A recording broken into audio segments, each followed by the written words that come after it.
am vengeance. I am the night. I am. I'm not going to scream it because I have a sleeping baby right above me, and that would be stupid.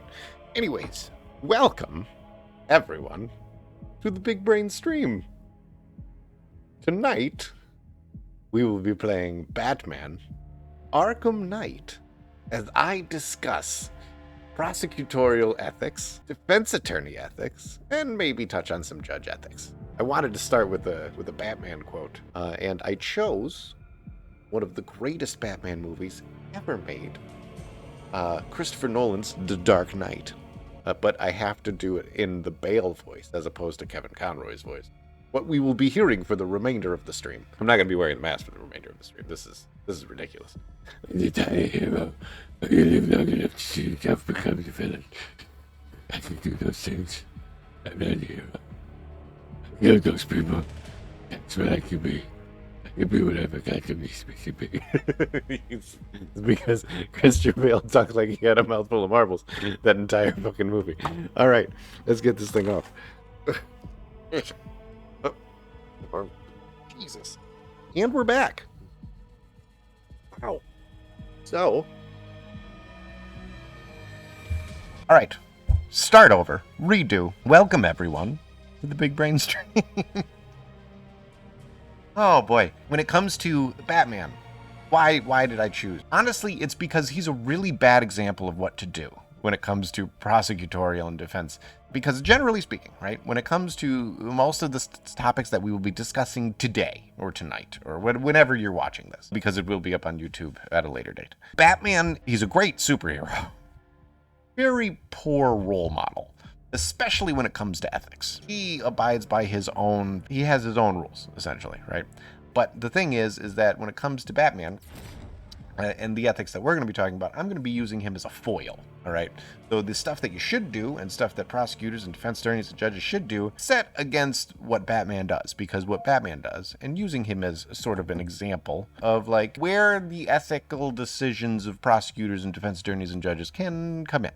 And we are going to start a new game because there's actually some interesting stuff right off the bat. It's tonight's topic. Ethical issues faced by defense attorneys, followed by prosecutors, followed by talking about some of the things used at trial that, we all take for granted, but probably shouldn't. Again, Batman will play a role there as well, and then potentially get into judges, and we'll see if that works. So we're just going to do new story. And here we go. Just to start off, to kind of like, if you've never played any of the Arkham series, at the end of Arkham City, Joker died. The how and when he died, I'm not going to explain because I'm not going to spoil the game for anybody who may want to play it. But he does die, and it's a however many year old game now, so if you haven't played it, shame on you. Anyways, the Joker is played by the one and only Mark Hamill in this, so he's dead, yes. We meet the Joker. We'll come to meet the Joker again in this game. So, while we watch the Joker burn, right? Again, I have to pull up my notes. They're there. So we'll start with defense attorneys. You telling me the defense attorneys can be ethical? Yes. Yes, they can. Is how it happened. Is how the Batman died. I don't know if he dies. I've actually never finished this game. When it comes to the defense attorneys and their ethical dilemmas, defense attorneys, their role in the system, okay, is essentially to protect the rights of the accused. Now, of course, the first dilemma that you're going to have there, right, is that, especially if they're a public defender, right, they don't get a choice in who they get to defend. It's generally like, oh, your number's up, you take the next guy, no matter what terrible, awful, shitty thing they may have done or are accused of doing. And so the defense attorney will need to defend them. And so that defense attorney needs to face that dilemma that what if they find their client abhorrent? What if they find their client someone who they cannot defend? Well, they're going to need to find a way to do it. You have a duty to that client to protect their rights to the best of your ability, right? And because the underpinning, drive, we are supposed to, as attorneys, assist those that need help without regard to our own personal preferences or interests. And it doesn't matter that even if the person is, in fact, guilty, they still are entitled to a legal defense. And because they can't do it themselves, attorneys are there to help them. Now, what am I supposed to do? Oh, this guy. No. No, not that guy. Which guy? Where am I supposed to go? This guy. Ooh. In front of the... He's not smoking. His bag is smoking. There's no smoking in here. Oh boy. Oh boy. Forgot about this part, not gonna lie. Okay, no, I see what's happening here. This is Scarecrow. And so he's hallucinating. Oh shit.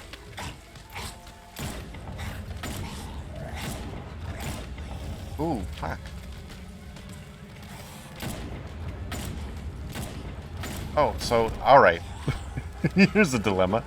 That police officer is hallucinating. He just shot a bunch of people.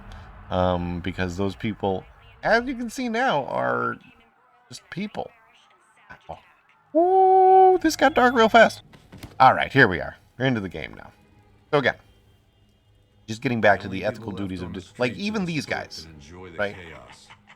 People left to enjoy the chaos. Even these guys, Two-Face and Penguin, entitled to a legal defense in the United States of America. It's about what's fair! And so if they were to be arrested, they're entitled to an attorney. Now, of course, generally, you know, Two-Face and Penguin, because they're gang leaders, right, they're going to have the money to hire their own attorney.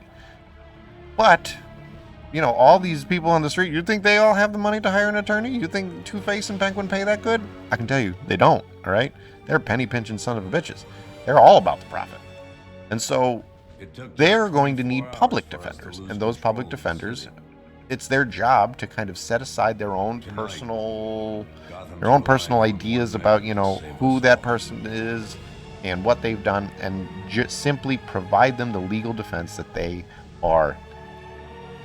have a right to. You may be asking, or wondering at the very least, how, you know, can a defense attorney, like, what if they really can't take it? Can they ever leave their client? Oh, and the answer is no, but, which you're going to come to find that a lot of the answers to the questions that you're going to be asking yourself is no, but it depends. And that's kind of how this works. It's no, but it depends.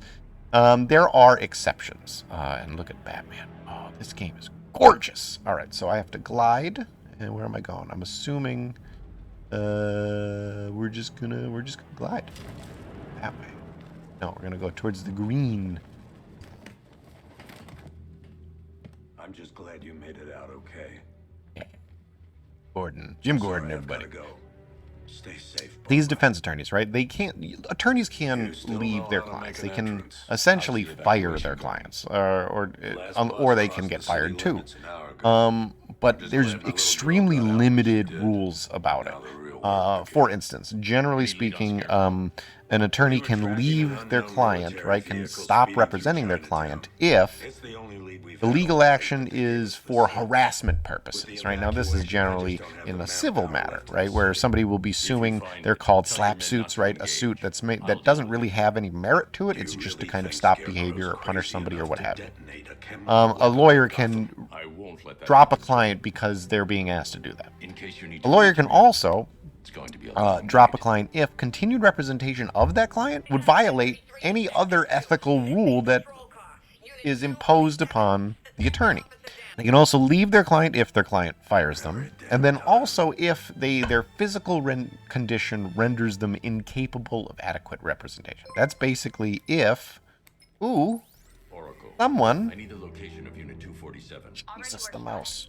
So, but a defense attorney or any attorney can leave their client if their physical condition renders them incapable of providing adequate representation. That's basically saying if you're dead or, you know, dying.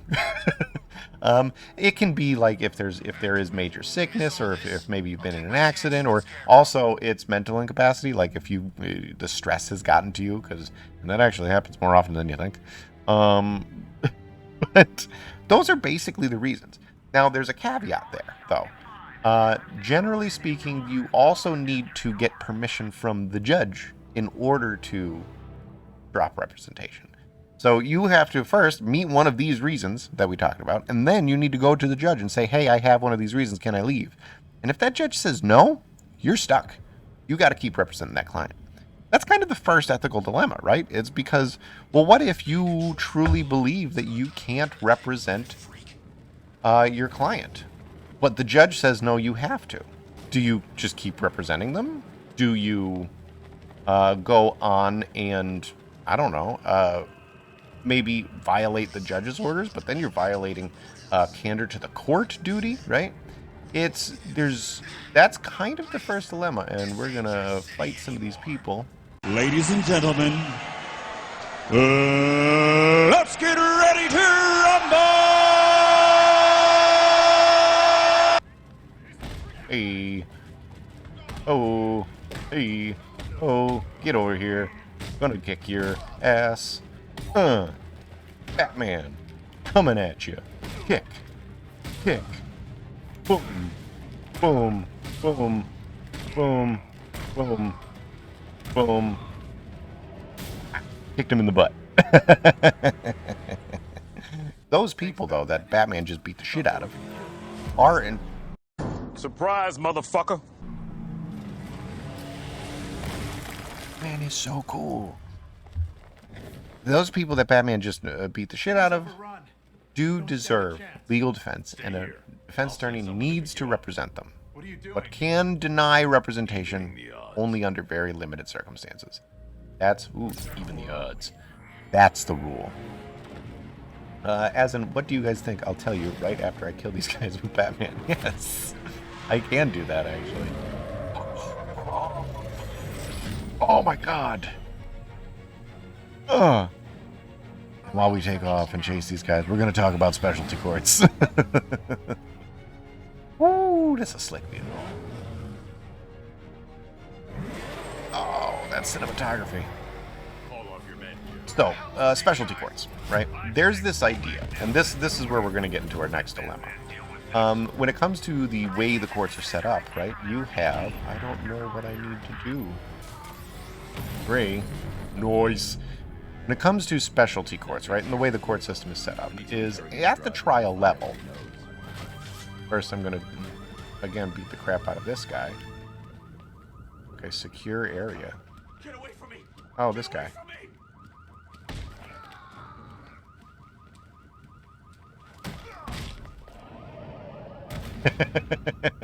Anyways, so keep this in mind, right? Now, Batman is... Ooh. No, he blows up this guy's car, twists his arm, right? Lifts him, suplexes him. Swear to me! And then he breaks his wrist, because that's what Batman do.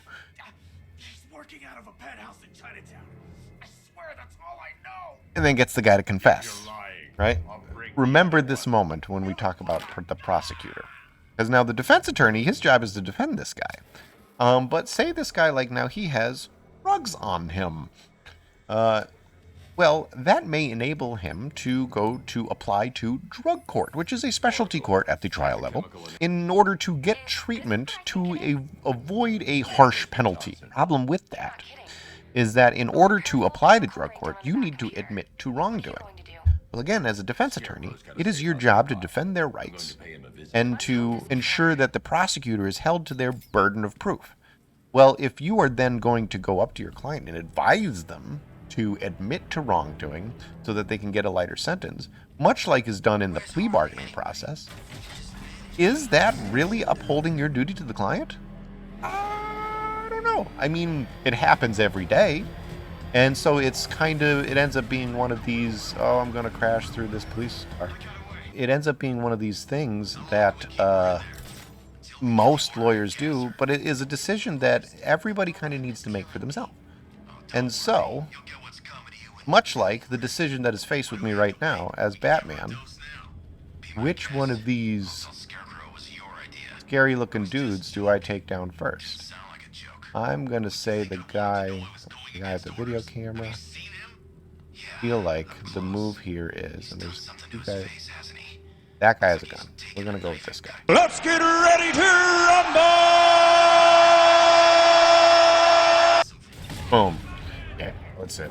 I can't say I'm surprised. You should really review your security. Ooh.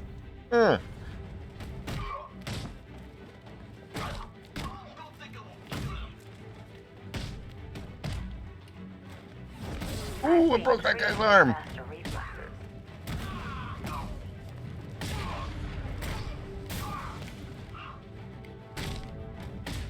Ooh. Boom! Tells me this wasn't part of I love this game. And now Batman, much like a defense attorney, is approaching well, a that's criminal made things a little more interesting. who needs help.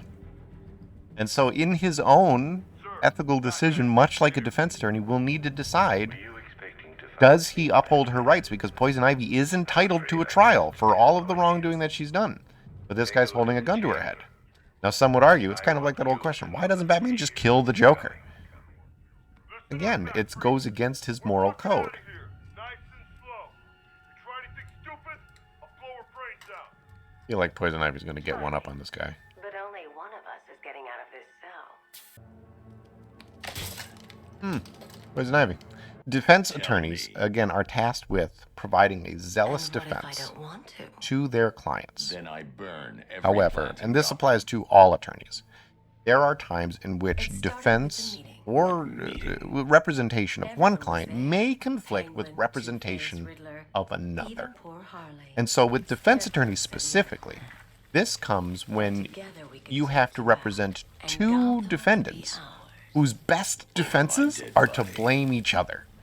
So if you have, like, Poison Ivy and, say, I don't know, Harley Quinn, right? Because they're in the Batman lore, they're like buddies. But in Batman lore, they love to hang out, they do a bunch of things together.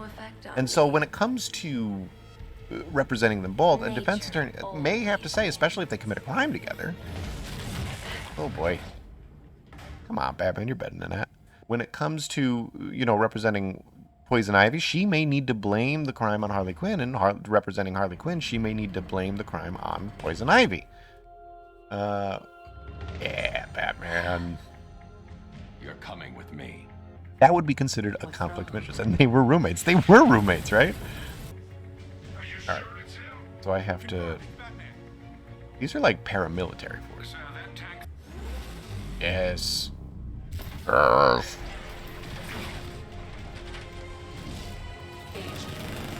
This is... What?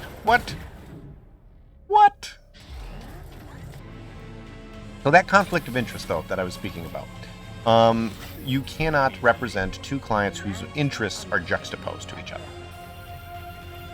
We can also expand that out to other attorneys, and we could also expand it to To know where those tanks are coming prosecutors as well. But first, let's get into just a couple other dilemmas that a defense attorney may have to from.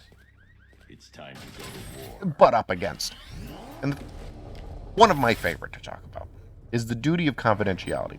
And the reason why I love to bring this one up is because in addition to that duty of confidentiality, attorneys have a duty of what's called candor to the court. And what that is, just remember, Poison Ivy is just sitting in the trunk of my car, and I'm just driving around right now, kind of. So back to the duty of confidentiality and the duty of candor to the court, right? So candor to the court is this concept that an attorney always, in everything they do, must be honest with the court. They must uphold themselves with, honor and justice and whatnot. Okay, so what? Destroy targets to charge. Okay, boom. Boom. One more. Boom. And now we have a missile barrage. Because Batman would have missiles. So the duty of candor to the court is the idea that you have to always be honest with the court. So, what happens, right? Again, you also have a duty of confidentiality to your client. What happens when your client tells you in confidence that they want to lie to the court? Well, now you have a conflict, right? You have two ethical duties with that duty of candor to the court compared with confidentiality to your client. How do you uphold both of them? you let your client lie on the stand, well, then you're not being candorous to the court. Do you tell the court that your client's going to lie? Well, then you're not upholding that confidentiality duty to your client. So what do? There is an answer. It's actually this kind of unwritten rule that that a lot of attorneys will use, defense attorneys will use, if posed with this particular dilemma. Oh, Jesus, there's so many. This is why they had me train. What you do, generally speaking, when it comes to having your client testify, you need to ask them questions. So, because that's the process, right? The attorney asks the questions, the client answers. Well, in this instance, what you do is you simply let the client go up on the stand, and you say, tell your story, and you sit down. And that allows the client to tell their version of events, but you, in a not so subtle way, inform the court that everything my client is saying is suspect, and I am taking no part in it. So you are simultaneously upholding your candor to the court because you're kind of letting them know, you're kind of doing a wink wink nudge nudge situation. If I kick you under the table kind of thing, right? Hello, Mr. Thompson. I think he's talking to you. You're also upholding confidentiality to your client because you're not just kind of ratting on them right in the middle of court. The catch-22 to that is you're also arguably violating both duties because you're letting the court know you are violating that confidentiality duty, and because you're letting your client get to do this, you're violating that duty of candor to the court. But again, it's kind of like a legal, ethical gray area that's just kind of been accepted. Big thing to remember with ethics when it comes to lawyers. The standard is generally this: Jesus -1.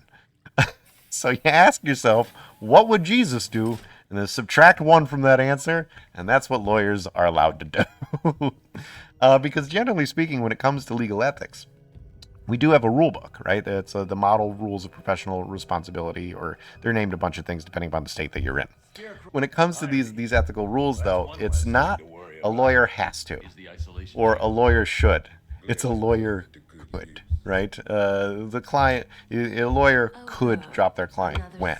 A lawyer could do this, right? And so it's always allowing these legal gray areas, or these ethical gray areas, excuse me. With that, that's my favorite ethical dilemma to talk about from defense attorneys, and it's actually a good place to move on, because now we have arrested Poison Ivy, and we've put her in a cell, and we are handing her off for prosecution. So now we can talk about ethical duty of prosecutors, right? So say, they had a prosecutor on duty, which likely they would be at this point. A prosecutor would be in here ensuring that everything that the police do during this lockdown is still on the up and up, because prosecutors, when it comes to the duties of police officers or the legal standards that they need to hold themselves to, prosecutors will be there, right there with them. Now, of course, it would be easy for a prosecutor or even one of these police officers to justify some pretty terrible things throughout the course of this siege. But that doesn't, again, even though there may be some sort of like rationalization to their actions, it doesn't necessarily mean that it's an ethical decision or a moral decision. So when it comes to prosecutors, right, they have a couple duties in mind. Their mission is not to seek convictions, even though a lot of prosecutors do view their job that way. Prosecutors' job is to seek justice. Justice. I charge you to bring the king's justice to the false knight Gregor Clegane. Or like Batman, I am justice. Actually, I think he's vengeance, right? Batman is vengeance. Superman is justice. Batman's vengeance. Their duty, though, is to pursue justice, right? So what is justice? I mean, justice is this nebulous concept, right? It doesn't necessarily mean pursuit of the harshest punishment possible. It means the most balanced result that makes the most people whole, right? That not only makes the victims whole, but also punishes to a certain extent the wrongdoer, but then potentially can reintegrate them into society. That should be the fundamental goal here. However, prosecutors arguably are the most powerful actors in the system. Okay? They have a tremendous amount of power as to decide, who gets into the system, who gets charged, whether they get charged at all, right? Whether they're going to face charges that can go up to life in prison or pay a fine. The prosecutor makes that initial decision, much like I am going to make a decision as to which mission I am going to pursue. Prosecutors, Never seen him up close I love how the before. alarm goes off. They're just like, yeah, whatever. That's Batman. So the prosecutors, all of these people here, the prosecutor gets to decide what they get charged with, how often or how long they're going to spend in prison, if they're going to spend any time in prison. These decisions, though, once they make the decision to prosecute, they have a whole other slew of duties that they need to uphold. Now watch, Batman has look at these ups, right? Boom!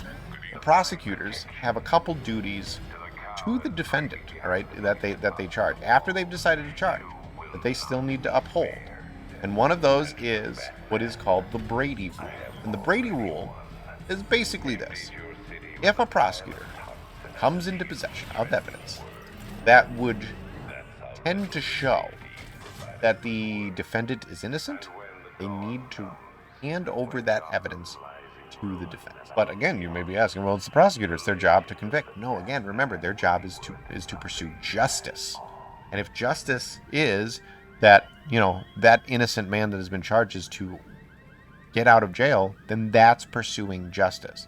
And that's what the Brady Rule is essentially up to the court. And there's a whole bunch of things that can happen to not only the prosecutor, but the police department or whatever, the state. The prosecutor that violates the Brady Rule can seriously hamper their own office, whatever investigation they have, can cause great expense to the taxpayer, whole slew of practical ramifications that can come out of a prosecutor violating these rules. Not least of which is just that your current case gets dismissed, right? That can happen if you violate that Brady Rule, which again is to hand over any exculpatory evidence is what it's called. Prosecutors also have conflicts of interest too, but it's a little different for prosecutors than it is for defense attorneys. Defense attorneys' conflict of interest would be representing two clients investigating this body, by the way. Ooh, there's something on his ear. All right. Let's check. Oh, he's a Ken doll. How about that? Look at that. He's a Ken doll. A prosecutor's conflict of interest will come because, here's the thing. A prosecutor only has jurisdiction over... Is that a wedding ring? A prosecutor only has jurisdiction over the county in which he works. A prosecutor can then go outside that county and work as a private defense attorney or a civil attorney. So where's the conflict come? Well, what if they're representing a client in a civil matter, right? And then come to that person commits a crime within their jurisdiction, and now they have to prosecute their own client. Well, what can they do? Well, it depends. That should be like the theme. It depends. He actually can prosecute, right? With the victims and the states, I guess, and the defendant's permission, right? So he can ask his client, can I prosecute you? And if the client signs away and says, yeah, you can, he can. Generally speaking, though, what you would do is you would hand it off to another prosecutor. And you would not interact whatsoever with that prosecutor during prosecution of your own client. That's probably the safest bet to go. However, if you really wanted to be one of those people that is like, no, I'm still going to prosecute, you can, but you need to get your client's permission first. Prosecutors face more serious ethical dilemmas, such as when it comes to the plea bargaining process, because again, prosecutors have full control.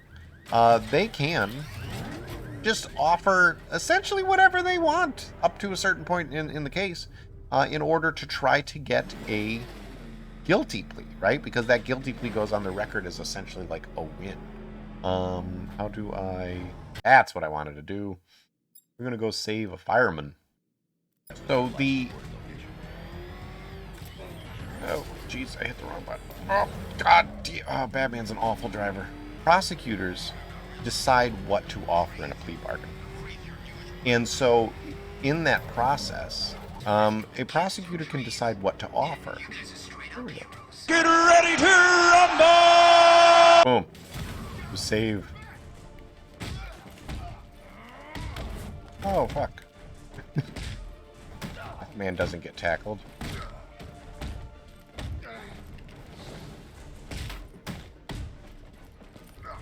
Ooh! Ooh! I have to concentrate on the fighting. That was a weird kick. It was like, pay me like one of your French girls while I kick you in the nuts. So, prosecutor wants to charge all these guys, right? And then decides to plea bargain with them and can choose. They've all committed the same crime, right? Batman caught them kidnapping this fireman. But a prosecutor, in their infinite wisdom, can offer any one of them a plea bargain for no reason whatsoever, just because the whim hits them. Now, that is, of course, going to be a personal ethical dilemma. How do you determine who you offer a plea bargain and how much of a bargain you offer them? That's the dilemma right there. And it can get even worse than that, because we'll say now the reason you're offering this plea bargain is because you want to get one of these to talk on the others. And then because of the plea bargain that you offer this guy in his gas mask, right? He then goes out and hurts another person because you gave him a deal. Well, that's something that's going to have to, sit with you. That's a decision that you made. So these ethical dilemmas run deep nearly in every decision that a prosecutor can make. There are some more controversial issues, though, that prosecutors face. There is this thing called asset forfeiture that happens in the U.S. And it is simply the idea that if you are accused of a crime, right? You don't even need to be found guilty of a crime. And you actually don't even need to be accused of a crime. All that needs to be proven is that there is probable cause that possessions of yours were derived from illegal methods. The police, and thus the prosecutor, can seize those assets. There's a famous case in which a guy who was a professional gambler, there was a professional gambler driving from, I'm going to pause here for a second, driving to Vegas. And when you go to Vegas, right, part of the thing is that he had a lot of cash on him. I'm talking like thousands of dollars of cash just kind of sitting in his back seat. We got pulled over for speeding. And the police, come up to the car and they look in the back seat and there's this guy driving alone at night with piles of cash just sitting in his back seat. And they go, excuse me, sir, what are you doing? And he said, listen, I'm a professional gambler. I just got back from Vegas. I have all my receipts with me. And those police officers made the argument, and they were backed up by the prosecutor, that they had a reasonable belief or probable cause to believe that money was gotten. That's not a word. That money was obtained through the selling of illicit goods, most likely drugs. Well, they were able to take that money, like 15 grand or something like that. And the guy, because it was like all a bunch of $100 bills wrapped in rubber bands, and that's just how he decided to carry it. And so they took it, and it took him, I'm not even sure if he got it back, but that is absolutely lawful within the United States. It's called civil asset forfeiture. You don't even need to be accused of a crime in order for the prosecutor to take your property from you. Now, here's the thing. That property can then be put to good use, right? So there are cases in which prosecutors have, through civil asset forfeiture, removed things off the street. One of my favorites that I was able to experience was a pimp mobile. Number 6, Pimp Mobile.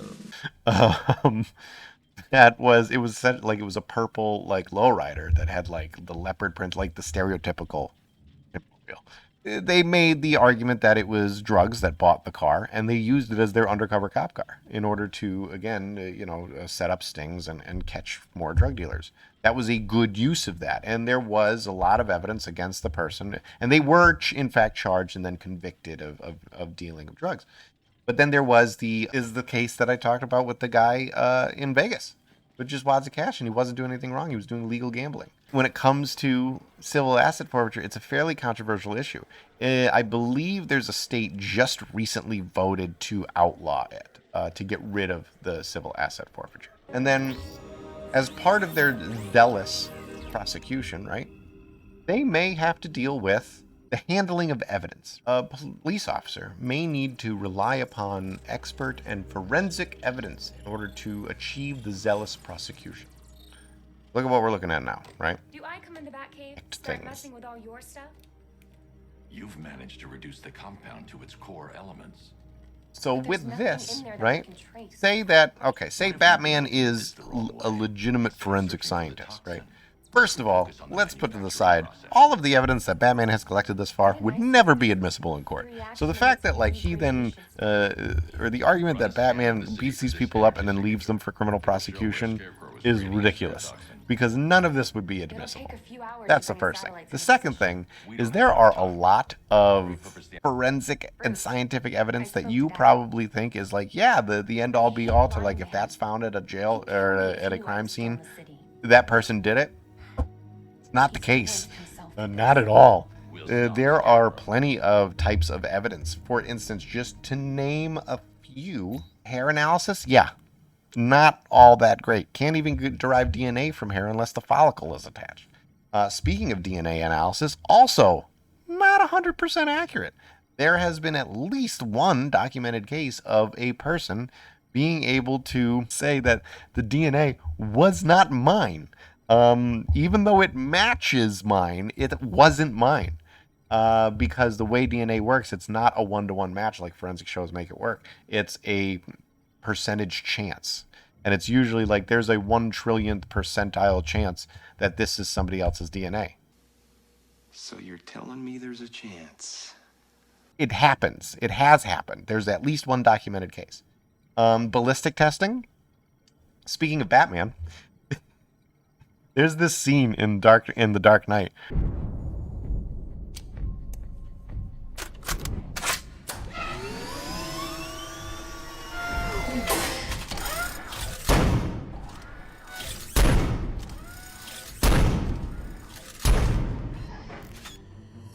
I'm not sure you made it loud enough, sir.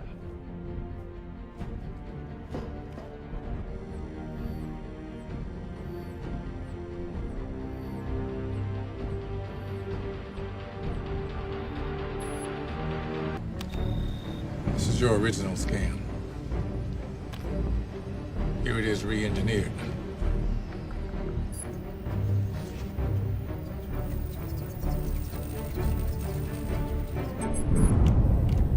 And there's the thumbprint he left when he pushed the round in the clip. Not how ballistics work.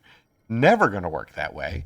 There is this idea that forensics is this magic thing that can lead to absolute truth, and unfortunately, it isn't. In fact, scientific evidence, the legal standard for scientific evidence is to a reasonable degree of scientific certainty. Unfortunately, that is not a scientific standard in any science field.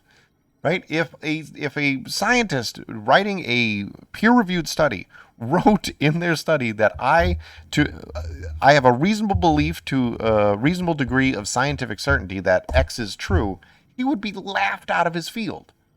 But in the courts, it's upheld as fact. Even the fact that prosecutors are willing to use that evidence, right? Now, of course, it's one of these things where does it do more good than harm? Well, you would argue that certainly, yes, right? And it's up to ethical prosecutors in order to use that evidence correctly and ethically and morally. And that's actually kind of it for prosecutors and defense attorneys. The last thing I will mention, because I mentioned all we can talk about judges. Judges' ethics is actually fairly easy and for our purposes, you can break it down to this. Judges, in order to be deemed ethical or upholding the ethical standards set for judges,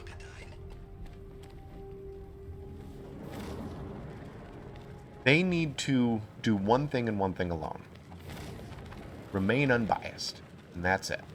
And part of that is that as part of that remaining unbiased, they also need to essentially fight against even the perception of bias. And so when it comes to judges, their ethical dilemmas, really, they're faced with every day. Most of you probably know that I live and work in Scranton.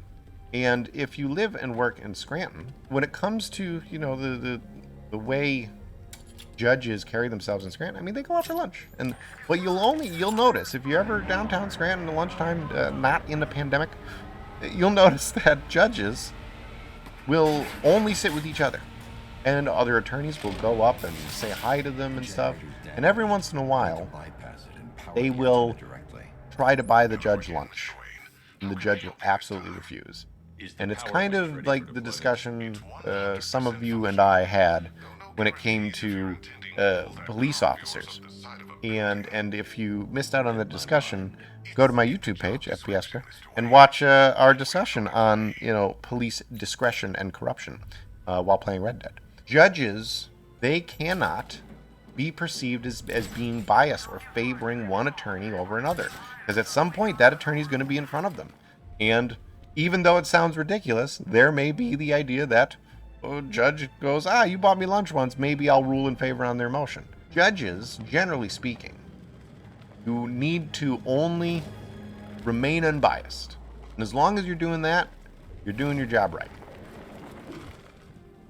And I believe with that, we're going to end tonight's Big Brain. But thank you so much for joining me. I do this every Tuesday night at 10 o'clock.